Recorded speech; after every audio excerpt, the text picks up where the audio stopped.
up mga kurap? Ngayong araw mga kurap, magawa tayo ng video dahil may isang subscriber natin o viewers natin nagtatanong kung pwede ba kumuha ng driving test ang Torres. So ako naman, hindi ko naman sinasabing alam ko lahat kaya nagtatanong ako sa mga iba-ibang group, no? Kung pwede ba. Maraming nagsasabi na no, meron din nagsasabing pwede. So ngayon, magbabasa tayo ng iba-ibang comment na para malaman mo na kung pwede ba o hindi. Dito tayo kay Kakatol Kumagat.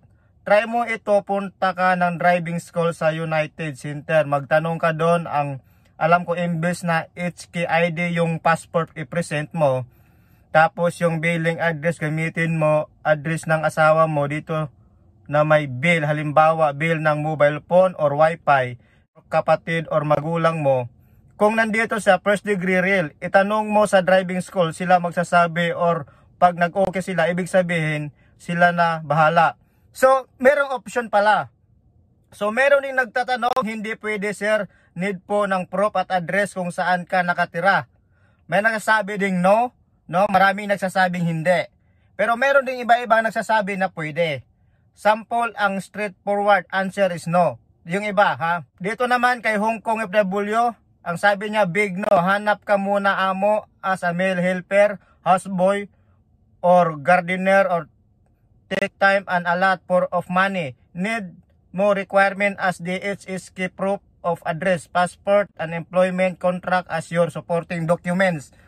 Meron nagsasabing ganyan. Ito naman si Ben Sigayo, hindi pwedeng mag-apply ng driving dito kung tourist ka. Kailangan ng may contract ka at HKID ka dito. Kung di mo kailangan ng HKID, di ka rin makapag-apply ng driving dito.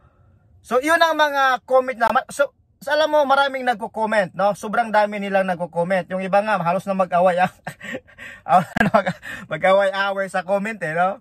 Kasi meron sabing hindi, yung iba ipipilit na meron. Pero, para mapatunayan natin yan, kasi ito, mga comment to siya.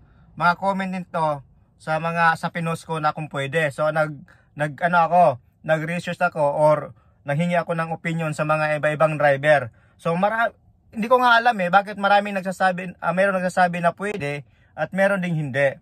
So siguro iba-iba kasi kami dito ng yung karanasan o iba-ibang narinig namin, may mga kaibigan sila na nagsasabi. So syempre tatawag tayo ng kaibigan din natin driver. Nakadepende naman doon kung anong sasabihin niya. Mamaya, magbibigay tayo ng opinion. Okay? Ano po na tayong matatawagan natin. So, tawagan natin yung amo natin Kung hindi sila busy, kasi umaga pa ngayon, maraming biyahe. Yan. So, busy. So, hanap tayo ng iba.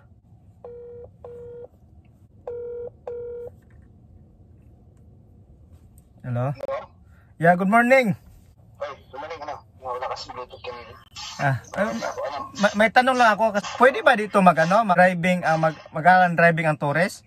Depende sa mo, pagsusuportahan. Kung example, wala siyang amo, pupunta lang dito para kukuha ng driving, tapos Torres siya, hindi pwede?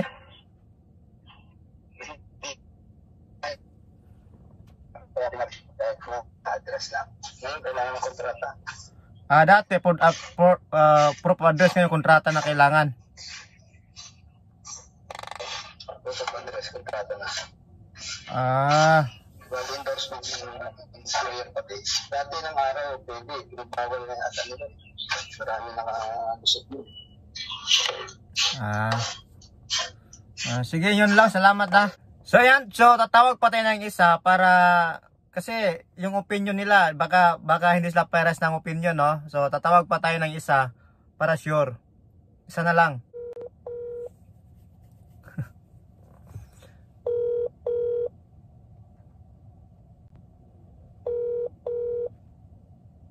Ringing, pero kasi pag umaga kasi. Hello? Yo. Pre, good morning. Oh, good morning, Chusan. Chusan. So, may tatanong ako ba? Ha? May tatanong ako. Ano yun? Pwede ba magkumuha ng driving dito ang Torres? Hindi pwede. Hindi pwede, no? Hindi pwede. Kailangan ng may kailangan ng may kon kasi ng Hong Kong ID. Kung ID sa kontrata or supporting sa amo. Hindi naman yung pwede yung, hindi naman importante yung kontrata. Ang importante yung may employer nga. Yung employer tsaka sa Hong Kong ID. Yun ang hanapin na nila number 1 sa pagkukuha ka ng exam. So hindi pwede talaga. Kaya, hindi, mas maganda ka mo kung may magpipirma sa kanya na sponsor na gano'n, mas maganda. O kahit sponsor, no? O sponsor, pwede yun. Pwede pa yung sponsor eh. Tapos pag may awang Diyos makapasya siya, pwede siyang, kung magsasakripisyo siya, gusto niyang makakon dito, magbayad. Alam ko meron dyan eh, 15,000 nata. 15,000? Mahal naman, no? Yun nga eh, kung i-release niya yung gano'n niya naman. Sige, yun lang. Yun ang tanong ko. Salamat sa sagot. Ang maganda lang doon kasi, pag may sponsor ka, pwede na siyang maghanap ng part-time na trabaho, gano'n. Hindi naman siya mababakante eh, habang nag-aaral siya pag gano'n. Sige. Thank you. Alam pa naman kung nandito ko sa North Point. Wala. Thank you. Sige. So ayan guys, so narinig nyo na, narinig mo na yung sagot ng mga tinatanungan ko. So sabi nila hindi pwede, pero hindi ko sa group kasi may nagsasabing pwede. So yun yung ang way daw, sabi nyo, alam mo na yung sinabi niya. So ang opinion ko, magbibigay ko ng opinion, no. Kung nandyan ka ngayon sa atin, no, ang masasabi ko, kung gusto mo mag-tourist, pwede naman, pero hindi ka makapag-driving. Puntahan muna dito sa Hong Kong, hanap ka muna, punta ka sa agency, hanap ka muna ng kahit maging houseboy ka o helper ka or meron kang kaibigan mag-recommend sa'yo para pepirmahan ka ng contract. No, pepirmahan ka. Or kukunin ka dun, maging taga-linis ka dun sa kanila. So, ang isang option, hanap ka dito nang may magpipirma sa'yo pero magbabayad ka. So, ngayon, yun ang sinabi ng kaibigan ko, ganun yung sistema. So, siguro, maintindihan mo yung sinasabi ko, no? Kasi ganun talaga dito, walang shortcut, no? Walang shortcut. At maraming salamat sa iyo. Hanggang sa muli. Power.